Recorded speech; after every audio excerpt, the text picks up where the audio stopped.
Maximum इसमें अधिकतम 250 होते हैं। इन्हीं 250 में फिर हम डिवाइड करते हैं। एक होता है कि राज्यों से जो आते हैं, मतलब राज्यों की विधानसभा से आएंगे, विधान परिषद से, जो भी तुम बोलो, राज्यों से सेलेक्ट होकर आते हैं, ठीक है। और दूसरा कौन आता है? दूसरा आता है मनोनीत। मनोनीत यानी कि नॉमिनेटेड, मनोनीत यानी कि नॉमिनेटेड। ये नॉमिनेटेड होते हैं और ये क्या होते हैं? ये क्या होते हैं? इलेक्टेड होते हैं या निर्वाचित होते हैं। कल मैंने बताया था आपको कि किन सदस्यों को निर्वाचित करके भेजना ये सबसे बड़ा ड्यूटी होता है, ठीक है। ये सबसे बड़ा क्या होता है? ड्यूटी होता है। देखो ये सारी चीजें तो मैक्सिमम है, लेकिन करंटली जो है हम ये कहेंगे कि करंटली अगर वर्तमान स्थिति बताई जाए किसी की, सदस्यों में वर्तमान स्थिति जो अभी चल रही है वो क्या है आपके, बताओ, जिसमें 233 और 12, 233 जो होते हैं वो निर्वाचित होके आते हैं, निर्वाचित होके आते हैं, और जो 12 होते हैं वो क्या होते हैं? मनोनीत या नॉमिनेटेड होके आते हैं। अब मनोनीत कौन कौन से? जो अपने क्षेत्रों में कुछ महत्वपूर्ण योगदान देगा या अपने क्षेत्र का स्पेशलाइजेशन होगा उसके पास। इसमें विज्ञान आ गया, मतलब साइंस एंड टेक्नोलॉजी हो गई, लॉ हो गया, आर्ट एंड कल्चर हो गया, फिर बहुत अच्छा साहित्यिक हो, लिटरेचर वाइज बहुत अच्छा हो, लिटरेचर से आ गया, ठीक है। फिर आपके पीस एंड ह्यूमैनिटी, इन्वायरमेंट, ये सारी चीजें जो अपने अपने में बहुत ज्यादा क्वालिफाइड हो गए। तो करंटली क्या है? करंटली स्थिति है 233 और 12। क्वेश्चन कैसे पूछेगा? क्वेश्चन ये पूछेगा कि राज्यसभा में, ऐसे तो ये पूछता नहीं है, ये स्टेटमेंट में ही क्वेश्चन देगा, अलग से नहीं पूछेगा, स्टेटमेंट वाइज क्वेश्चंस रहेंगे इसके। तो ये कहेगा कि कितने सदस्य मनोनीत होते हैं, ये अलग अलग। तो देखो दोनों में 12 ही 12 है, ठीक है। इसमें भी 12 सदस्य ही मनोनीत होते हैं और इसमें भी आपके 12 माइनस करो 250, कितना बचेगा? 238 बचेगा। तो हम लोग क्या करेंगे, जो अधिकतम इतनी सीमा होनी चाहिए, इससे ज्यादा नहीं होना चाहिए, पर वर्तमान में करंटली ये रेशियो चल रहा है 233 और 12 का रेशियो चल रहा है। तो वो क्या करेगा? वो ऐसे स्टेटमेंट्स लिखेगा, या तो स्टेटमेंट्स में ये लिखेगा या तो स्टेटमेंट्स में ये लिखेगा, दोनों एक साथ एक स्टेटमेंट में नहीं डालेगा, क्योंकि दोनों ही सही होता है, क्लियर है। तो आपके अगर ये आप सिर्फ पढ़ के जाओगे, ये नहीं पढ़ोगे और ये आ गया, तो आप क्या करोगे? स्टेटमेंट को रॉन्ग कर दोगे, पर ऐसा तो है नहीं, ये तो हमारे ऑलरेडी बनाया हुआ कॉन्स्टिट्यूशनल बॉडी में है, क्लियर। अच्छा, तो फिर हमने क्या कल बोला था? हम लोगों ने कल ये भी डिस्कस किया था कि राज्यसभा जो होती है वो परमानेंट हाउस होती है। ये क्या होती है? परमानेंट, मतलब स्थायी सदन होता है, स्थायी सदन होता है, यानी कि परमानेंट हाउस होती है, ठीक है। जब ये परमानेंट हाउस हो गया तो इसका मतलब क्या कि और हर 1/3 जो सदस्य होते हैं 2 इयर्स में क्या होता है? इनका रिटायरमेंट होता है, पर अगर इनका कार्यकाल पूरा देखा जाए, पूरा हर एक सदस्य का कार्यकाल देखा जाए, तो वो क्या होता है? 6 इयर्स का होता है, ठीक है। यानी कि लोकसभा विघटित हो जाती है आपके हर 5 साल के अंतराल के बाद, ठीक है। तो सरकार जिसकी होगी, लोकसभा भी उसी की प्रधान होगा, ठीक है। मतलब किसी भी एक मंत्री परिषद का प्रधान कौन होगा? प्रधानमंत्री होगा। लोकसभा में सरकार किसकी होती है? तो सरकार जैसे विघटित होगी ये चली जाएगी, लेकिन ये वहीं के वहीं रहेंगे। अब देखो हर एक राज्य में अलग अलग सरकारें होती हैं, जैसे हमारे यहाँ पे कुछ है, हमारे यहाँ पे बीजेपी की सरकार है, आप कर्नाटक में जाओगे वहां पे कांग्रेस की सरकार है। सो ऑल दिस क्या है? सरकार डिफरेंट स्टेट्स में सरकार आती है। तो सरकारें अपनी विधान परिषद या विधानसभा से जो आपके स्टेट वाइज जो गवर्नमेंट होती है वो ही सिलेक्ट करती है। कल हमने बताया राजस्थान से 10 जाते हैं, यूपी से 33 जाते हैं, इधर मणिपुर वगैरह अरुणाचल प्रदेश से 1-1 जाते हैं। सो ये क्या हुआ? ये डिसाइड कौन करेगा? इलेक्टेड होके, ये स्टेट वाइज इलेक्टेड होके डिसाइड करेगी। अब मान लो कि ये लोग बैठे तो परमानेंटली है, सरकारें बदल गई लोकसभा की, लेकिन ये तो अपने दूसरे ऑपोजिशन के मान लो कि है, तो सरकार जो ये विधानसभा आपके राज्यसभा का जो पर्सन जो इलेक्टेड होके जा रहा है वो काफी सोच समझ के लिया हुआ डिसीजन होता है। बिकॉज क्यों होता है? क्योंकि बहुमत, आपको अगर कोई भी नॉर्मल बिल पास करना होता है, अपार्ट फ्रॉम धन विधेयक, फाइनेंस बिल को छोड़ के कोई भी नॉर्मल जितने भी सारे विधेयक होते हैं उसमें राज्यसभा लोकसभा को सेम अधिकार प्राप्त होते हैं, ठीक है। तो तुम सोचो दोनों से बहुमत उसको पास करवाना पड़ेगा, दोनों का बहुमत हासिल करना पड़ेगा किसी बिल को पूरा कानून बनाने के लिए। तो ऑब्वियसली हम जानते हैं कि एक तो मेजॉरिटी बहुमत होते हैं, कुछ हम लोग के स्पेशल बहुमत होते हैं, 2/3 सदस्य उपस्थित होने वाले बहुमत भी होते हैं। तो इसलिए बहुत सोच समझ के हमें इसके मेंबर्स को सेलेक्ट करना पड़ता है, ठीक है। ये कल हम लोगों ने कर दिया। कभी बोलता है कि अपर हाउस या उच्च सदन कौन सा होता है? किसका? संसद के 2 सदन होते हैं ना, संसद के 2 सदन होते हैं, राज्यसभा और लोकसभा, ठीक है। तो आप मुझे बताओ कि सबको इसी में कंफ्यूज करके आंसर देता है। अभी तुमने लोकसभा बोल दिया, पर लोकसभा नहीं है, होता है राज्यसभा। राज्यसभा जो होता है इसका अपर हाउस होता है या उच्च सदन होता है, हमेशा याद रखना। क्यों? बिकॉज यहाँ के मेंबर्स परमानेंट होते हैं, ठीक है। यहाँ के मेंबर्स क्या होते हैं? परमानेंट। बट लोकसभा के मेंबर्स परमानेंट। अब तुम बताओ प्राइवेट जॉब में परमानेंट एम्प्लॉय होता नहीं है, तो प्राइवेट जॉब को चाहे जितनी भी सैलरी हो, हम लोग क्या बोलते हैं? They are not settle down person, ठीक है। तो कोशिश हमेशा यही रहती है ना गवर्नमेंट जॉब की, why? Because they are permanent person, ठीक है। भले ही अगर सैलरी में कभी मैक्सिमम टाइम में सैलरी आप डिफरेंस देखोगे तो ऑब्वियसली हो सकता है कि सरकारी गवर्नमेंट को कम मिले, ठीक है, बट दे आर परमानेंट। कोई भी आपदा विपदा आ जाए तो वो नहीं हिलेंगे, ये भले ही हिल जाएंगे, ठीक है। सो दैट्स व्हाई इतने सारे जो कोचिंग सेंटर्स चल रहे हैं, व्हाई, बिकॉज गवर्नमेंट एम्प्लॉयमेंट के लिए ना। So this is the main reason. तो अपर सदन कौन सा है, तो आपको कभी कभी एग्जाम में राज्यसभा न लिख के अपर सदन दिया जाएगा बस। राज्यसभा की संरचना किस अनुच्छेद से स्टार्ट होती है, तो बोलना कि अनुच्छेद 80। ठीक है। तो अब अगर इस पूरे संसद को बोला जाए, याद रखना पूरे संसद को बोला जाए, तो अनुच्छेद 79 से स्टार्ट होता है, जिसमें ये क्या कहता है कि संसद का गठन, संसद का गठन। ठीक है। तो संसद का गठन कौन कौन सा होगा, ऑब्वियसली बात है राष्ट्रपति, राज्यसभा और लोकसभा। लेकिन सबसे पहले अनुच्छेद क्या आएगा, अनुच्छेद 80। तो ये क्या कहेगा, राज्यसभा की संरचना, राज्यसभा की संरचना या स्ट्रक्चर ऑफ योर राज्यसभा। ठीक है। आर्टिकल 80 द्वारा नॉमिनेट होते हैं, क्या वो राष्ट्रपति के निर्वाचन में आते हैं, बिल्कुल भी नहीं आते हैं, वो राष्ट्रपति के निर्वाचन में बिल्कुल भी नहीं आते। ये बताओ कि जो राज्यसभा में राज्यों और संघों से, राज्यों और संघों के जो भी सदस्य रहते हैं, राज्य और संघ मतलब आपके स्टेट और यूनियन टेरिटरी, केंद्र शासित प्रदेश, तो ये वाली जो कितने प्रतिनिधि जाएंगे या उनका कैसे डिस्ट्रीब्यूशन होगा, ये सब किसमें दिया हुआ है, ये सब किसमें दिया है, फोर्थ लिस्ट में। एक बोर्ड दिया जाता है चौथी अनुसूची में। ठीक है। हमारे पास जब संविधान का हम लोग लास्ट में देखेंगे, तो हमारे पास हम लोग बोले ना भाग 3 भाग 5 ऐसे करके देखते हैं, फिर अनुसूचियां देखते हैं। ठीक है। फिर अनुच्छेद देखते हैं। तो अनुसूचियां जो है, उसके जो चौथी अनुसूची है, उस चौथी अनुसूची में ये आवंटन दिया जाता है या ये डिस्ट्रीब्यूशन दिया जाता है। ठीक है।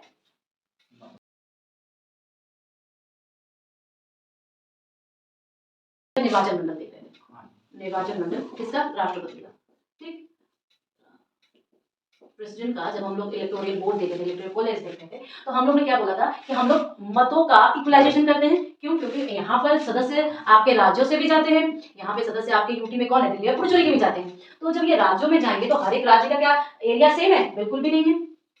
क्या हर एक राज्य का पॉपुलेशन सेम है, बिल्कुल भी नहीं है। तो ऑब्वियस ही बात है, इन दोनों को ही यूज करके हम लोग पॉपुलेशन डेंसिटी कैलकुलेट करते हैं, पॉपुलेशन डेंसिटी यानी कि जनसंख्या घनत्व। जब हम जनसंख्या घनत्व ऐसे कैलकुलेट करेंगे, तो ऑब्वियस ही बात है, तभी तो हमारा मतगणना वाला जो पार्ट है कि कौन कितना, किसके मत का मूल्य, एक्चुअली ये सारी चीजें किस लिए होती है, मत मूल्य के लिए, यानी कि आपका जो वोट वैल्यू के लिए, राइट, वोट वैल्यू के लिए होती है। इसका मतलब इंपॉर्टेंट किस चीज का है, जनसंख्या है, जनसंख्या इंपॉर्टेंट है। अब तुम बताओ, क्या अगर हम मानो इस चीज को नहीं करते, तो क्या मेरा ये अरुणाचल, मणिपुर ये वाला तरफ, और ये यूपी, बिहार और तुम्हारा राजस्थान तो छोड़ो फिर कम है, महाराष्ट्र, ये सारी चीजें सेम होती, बिल्कुल भी नहीं होती। एक को फायदा मिलता है, एक को फायदा नहीं मिलता।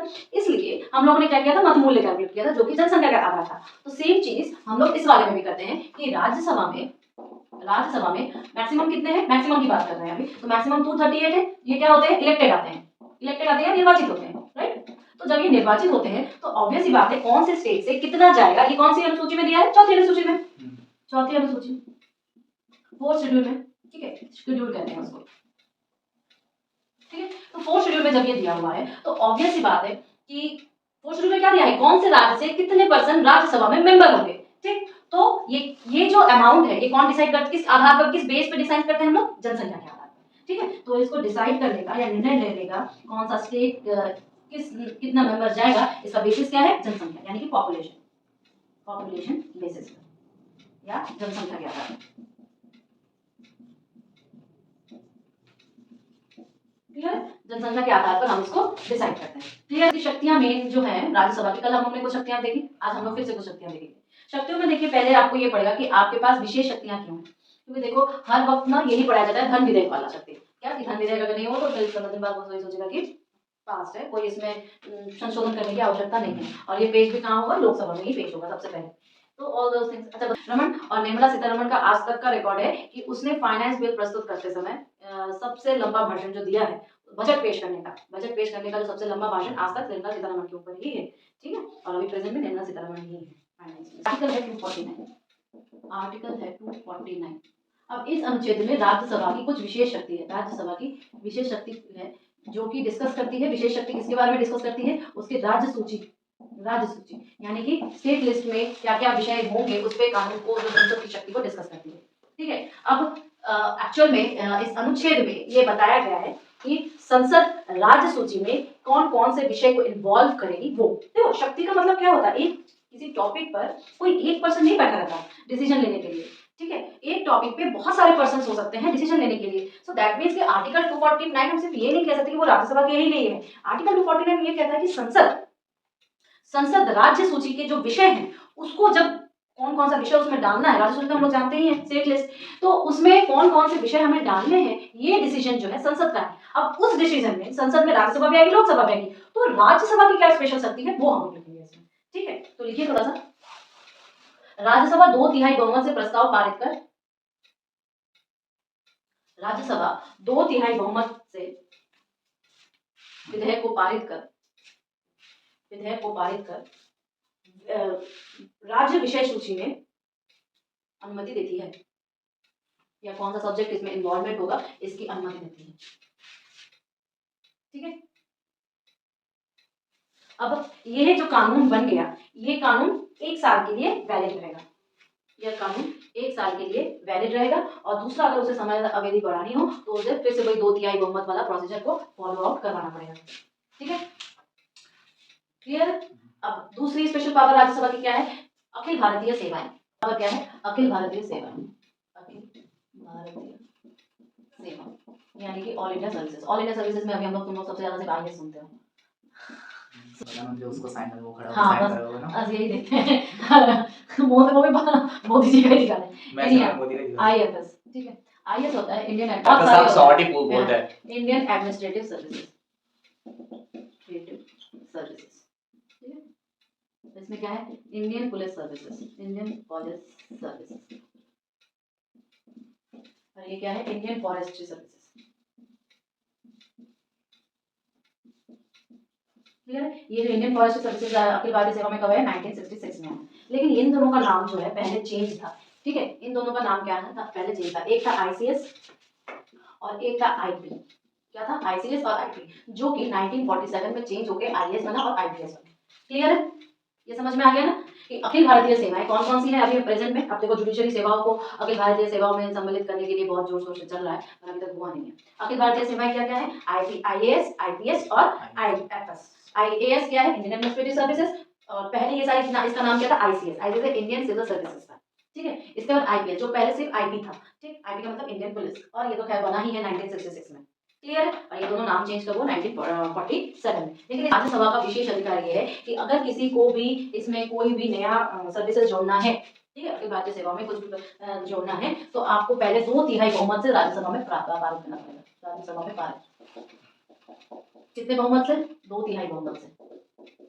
ठीक है, 2/3 बहुमत से कोई भी नई अखिल भारतीय सेवाएं होंगी तब। क्लियर है? हो गया ना? अब देखो, अगर एक विशेष जो राज्यसभा को प्राप्त है उसमें से आप बोलोगे कि अगर उपराष्ट्रपति पर कोई अभियोग लगाना है, किस पर? उपराष्ट्रपति पर, यानी कि वाइस प्रेसिडेंट पर कोई भी अभियोग लगाना है, ठीक, अभियोग यानी कि उनको उनके पद से हटाना है। उपराष्ट्रपति कौन है? बताओ। पद अध्यक्ष ऑफ राज्यसभा। ठीक है, यानी कि ठीक। अब उपराष्ट्रपति पर अगर कोई अभियोग लगाना है तो ये सबसे पहले ये जो विधेयक है या ये जो प्रस्ताव है, या प्रस्ताव बोल दो, प्रस्ताव है, कहाँ पे रखा जाएगा? राज्यसभा में। ठीक है, ये सबसे पहला प्रस्ताव कहाँ रखा जाएगा? राज्यसभा। लेकिन याद रहे, राज्यसभा में प्रस्ताव भले ही रखा है लेकिन हमें पारित दोनों से ही करना पड़ता है। ठीक है, पारित हमें दोनों से ही करना पड़ेगा।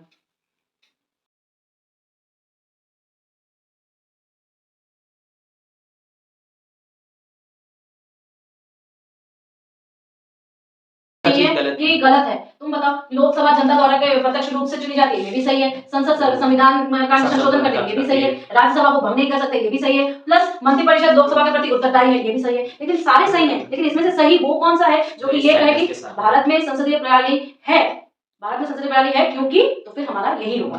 ठीक है, कि हमारे पास मंत्रिपरिषद जो है लोकसभा के प्रति उत्तरदायी। नेक्स्ट क्वेश्चन देखिए, निम्नलिखित कथनों पर विचार कीजिए। ठीक है, राज्यसभा में धन विधेयक को अस्वीकार करने या संशोधित करने की कोई शक्ति नहीं है। राज्यसभा अनुदानों की मांग पर मतदान नहीं कर सकती है। राज्यसभा में वार्षिक वित्तीय विवरण पर चर्चा नहीं हो सकती है। 3 कथन बता दिए। 3 कथन कौन कौन से? ये राज्यसभा पर धन विधेयक से संबंध में है। ठीक है, पहला कथन क्या है कि राज्यसभा में धन विधेयक को अस्वीकार करने की, ठीक है, या उसको संशोधित करने की कोई भी शक्ति नहीं है। पहली चीज, राज्यसभा अनुदानों की मांगों पर मतदान नहीं कर सकती है। अनुदान माने कि जो तुम्हें वो चाहिए ना, अनुदान को क्या कहते हैं? फंड या अनुदान जो हम लोग मांगेंगे। ठीक है, राज्यसभा पर वार्षिक वित्तीय विवरण, वार्षिक वित्तीय विवरण, ठीक है, पर चर्चा हो सकती है, पर चर्चा हो सकती है। अब बताओ कौन सा सही है? मतलब तुम ये कह रहे हो कि राज्यसभा में वार्षिक वित्तीय विवरण पर चर्चा नहीं हो सकती है? हो सकती है ना, उसमें बोला हो सकती है ना, हाँ। तो इसका मतलब ये वाला गलत हो गया। तो तुम्हें नहीं, बताना कब सही है, तुम्हें बताना सही था कौन सा। तुम्हारा आंसर जो तुमने सोचा है वो सही है, कर सकते हैं। बट बताया ये नहीं। ऑप्शन में नहीं का दे रखा है, ठीक है, तो तुम्हें बताना है कि Second ऑब्वियस सी बात है कि हम राज्यसभा को ये अधिकार बिल्कुल भी नहीं है कि वो धन विधेयक पर स्वीकार कर दे या उसमें संशोधन कर दे, पहली चीज। और दूसरी चीज, राज्यसभा का अधिकार क्या होता है कि वो अनुदानों की मांगों पर क्या नहीं कर सकती, मतदान नहीं कर सकती। लिख लो इसको, साइड में एक नोट बना के लिख लीजिए। क्या नहीं हो सकती है, पर हम तो लिख सकते हैं ना। अगर हम 14-15 दिनों के पहले ही अगर कर दे उसको तो हम तो भेज सकते हैं, तो 15 दिन बाद तो वो क्यों मान लेंगे। तो हेडिंग डालिए एक, राज्यसभा प्लस धन विधेयक, धन विधेयक, ठीक है। तो राज्यसभा प्लस धन विधेयक में पहला हमने क्या करेगा कि वो अनुदान की मांग पर क्या कर सकती है, आपका मतदान नहीं कर सकती, मतदान नहीं कर सकती, ठीक है। उसमें संशोधन नहीं कर सकते, संशोधन नहीं कर सकते, ठीक है। और क्या नहीं कर सकते, संशोधन नहीं कर सकते। तीसरा, उस पर पेश नहीं होगा, ठीक है, ठीक है, उस पर पेश नहीं होगा, या वो अस्वीकार नहीं कर सकती, स्वीकार नहीं कर सकती, बट वो चर्चा कर सकती है, ठीक है, चर्चा कर सकती है, क्योंकि वो प्रस्ताव भेज सकती है। कितने दिनों के भीतर? 14 दिनों के भीतर चर्चा कर सकती है। वार्षिक वितरण, वित्तीय वितरण चर्चा कर सकते। क्लियर? राइट है ना? हाँ, चारों राइट। क्लियर? अब नेक्स्ट क्वेश्चन देखिए, राज्यसभा के संदर्भ में कौन सा कथन असत्य है? राज्यसभा के सदस्यों की अधिकतम संख्या 250 हो सकती है, लेकिन वर्तमान में 245 है। असत्य बोला है मैंने। राज्यसभा की अधिकतम 238 सदस्य निर्वाचित हो सकते हैं। 238। राज्यसभा में सदस्यों की अधिकतम संख्या 252 हो सकती है, लेकिन वर्तमान में 250 है। राज्यसभा में सदस्यों की संख्या के लिए राज्य विशेष की जनसंख्या को आधार बनाया गया है। 252 है, वो गलत है। 252 वर्तमान में 233 12 कम है। 200 वर्तमान में ही है। नहीं, इसमें देखो कंफ्यूजन करने के लिए दिया पहले सही दे दिया, इसने क्या बोला कि राज्यसभा में सदस्यों की अधिकतम संख्या हो सकती है 252 हो सकती है, लेकिन वर्तमान में 250 है। ये तो फ्यूचर में रख दिया है, तो वो बच्चा सोचेगा फिर 250 तो हो सकती है। वो इसमें ज्यादा दिमाग लगा सकते हैं, पर ऐसा ज्यादा दिमाग लगाने की कोई जरूरत नहीं है। मैक्सिमम ऑलरेडी उसने पहले ही बोल दिया, पहले ही बोले थे 250 है, और वर्तमान में क्या चल रहा है? कम ही चल रहा है, 245 कम ही चल रहा है, फर्स्ट ऑप्शन में 245 दे दिया। हां, ठीक है, लेकिन वर्तमान में 245 ही है। के संदर्भ में कौन सा कथन सही है? कौन सा कथन सही है? राज्यसभा में किसी राज्य की जनसंख्या के पहले 50 लाख व्यक्तियों तक हर 10 लाख व्यक्तियों पर एक सदस्य, और उसके बाद प्रति 20 लाख व्यक्तियों पर एक सदस्य है। ये कह रहा है कि जब राज्यसभा में लोग हर राज्यों से कैसे जाएंगे, तो उसने बोला है कि एक 50 लाख और एक 20 लाख, ठीक है, ये जनसंख्या को बोला गया है। तो लास्ट में बोला है कि राज्यसभा में किसी राज्य की जनसंख्या से पहले 50 लाख व्यक्तियों तक हर 10 लाख व्यक्तियों पर एक सदस्य, मतलब अगर 50 लाख व्यक्ति है तो उसके हर 10 लाख पर एक एक सदस्य जाएगा, ठीक है। उसके बाद प्रति 20 लाख व्यक्तियों पर एक सदस्य होगा, ठीक है। जब तक उसकी लिमिटेशन 50 लाख होगी तब तक हर 10 लाख पर एक व्यक्ति जाएगा, और जैसे ही खत्म हो जाएगा उसके बाद 20-20 लाख पर एक व्यक्ति जाएगा। अभी बाद में एक्स्ट्रा उन्होंने फिर 20 लाख तक कर दी रेशियो। अब दूसरा देखो, संविधान की तीसरी अनुसूची में सभी राज्यों और संघ राज्य क्षेत्रों के संबंधित आवंटन किया गया। ये वाला हमने अभी डिस्कस किया, पांच वाला सही। क्या कह रहा है देखो, हमारे पास यूपी जैसा भी राज्य है, हमारे पास अरुणाचल प्रदेश वाला भी राज्य है, ठीक है। उसने क्या बोला, जब इस टाइप के राज्य होंगे तो उसके लिए 50 लाख जब तक जनसंख्या है मैक्सिमम वैल्यू, तो उसमें हर एक 10 लाख पर क्या होगा, एक व्यक्ति जाएगा राज्यसभा में, ठीक है। लेकिन मान लो जनसंख्या यहाँ पर, क्या यहाँ पे सिर्फ 50 लाख है? नहीं बाबू, यहाँ पे 50 लाख नहीं है, ठीक है। तो जब तक ये 50 लाख तक तो हम लोग हर 10 पर एक एक भेजते रहेंगे, लेकिन 50 लाख के बाद जो एक्स्ट्रा अमाउंट रहेगा उसके 20 लाख पर एक व्यक्ति जाएगा, ठीक है। उसके 20 लाख पर एक, क्योंकि इसके पास तो 20 लाख तक पहुंचने वाली संभावना ही नहीं है, वो उसमें ही समेट जाएगा। मिजोरम हो गया, नागालैंड हो गया, तो उसमें ही समेट गया, ठीक है। तो ये वाला ऑप्शन राज्यसभा का सही है, ठीक है। और दूसरा वाला क्या था, वो तो चौथी सूची में दिया गया है आवंटन। इसलिए कौन सा कथन असत्य है? ठीक, राज्यसभा का विघटन कभी नहीं होता। प्रत्येक 2 वर्ष बाद राज्यसभा का 1/3 सदस्य सेवानिवृत्त होते हैं तथा उन्हें ही नए सदस्यों का निर्वाचन करना होता है। भारत का उपराष्ट्रपति राज्यसभा का पद एक सभापति होता है। राज्यसभा के सदस्यों का कार्यकाल 5 वर्ष का होता है। अब बताओ कौन सा? नोट बना के कहीं पे लिख लो, नोट बना के कहीं पे लिख लो कि हर 2 साल में क्या होता है, राज्यसभा के मेंबर्स, जहाँ पे लिखा है ना ये 2 साल और 6 साल वाला, वहाँ पे यहीं पे नोट बना के लिख लेना कि राज्यसभा का क्या होता है, हर 2 साल में 1/3 क्या होते हैं, सेवानिवृत्त होते हैं, सेवानिवृत्त होते हैं, यानी कि वो रिटायर्ड होते हैं, और बाकी कुल कितनी होती है, 6 इयर्स की होती है। ऑप्शन फर्स्ट पहले यही है, ठीक है। और जितने नए जाएंगे, मतलब 1/3 जाएगा तो 1/3 आएगा, मतलब नए निर्वाचित होते हैं।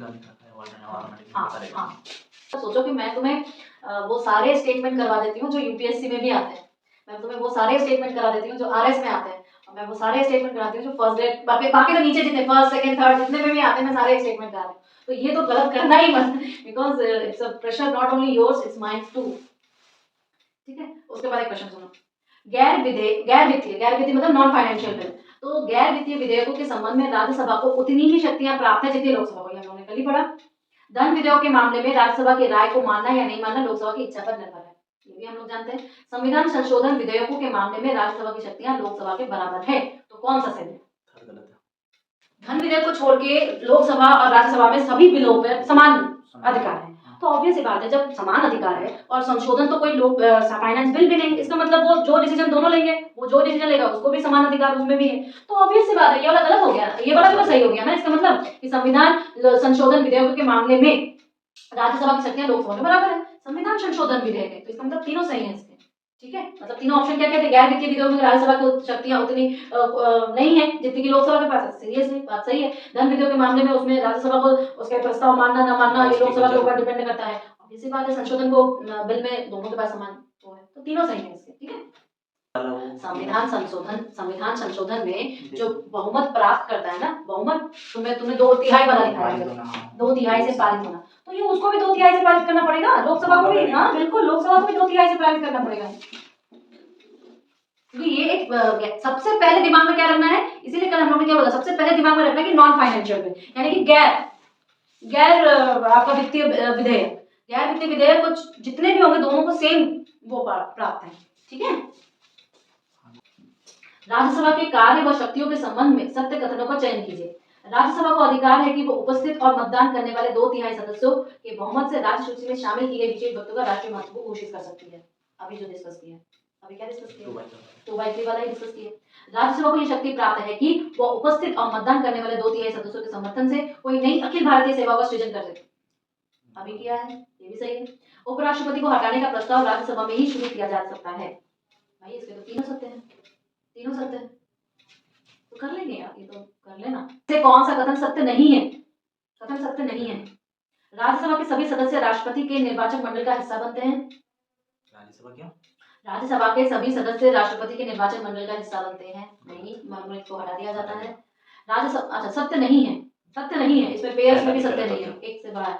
राज्यसभा के सदस्य लोकसभा सदस्यों के साथ मिलकर उपराष्ट्रपति का चुनाव करते हैं, हाँ, दोनों ही निर्वाचित वाले आते हैं। उपराष्ट्रपति के चुनाव में राज्यसभा के सभी सदस्य भाग लेते नहीं, तुमने नहीं मान लिया। हाँ, राष्ट्रपति में सब नहीं लेते, उपराष्ट्रपति में सब लेते हैं। राष्ट्रपति के महाभियोग में संसद के दोनों सदनों की सहमति आवश्यक है, क्योंकि स्टेट से कोई भी नहीं जाता, सारे के सारे संसद से जाते हैं, तो समझ में आ गया ना, क्लियर हो गया।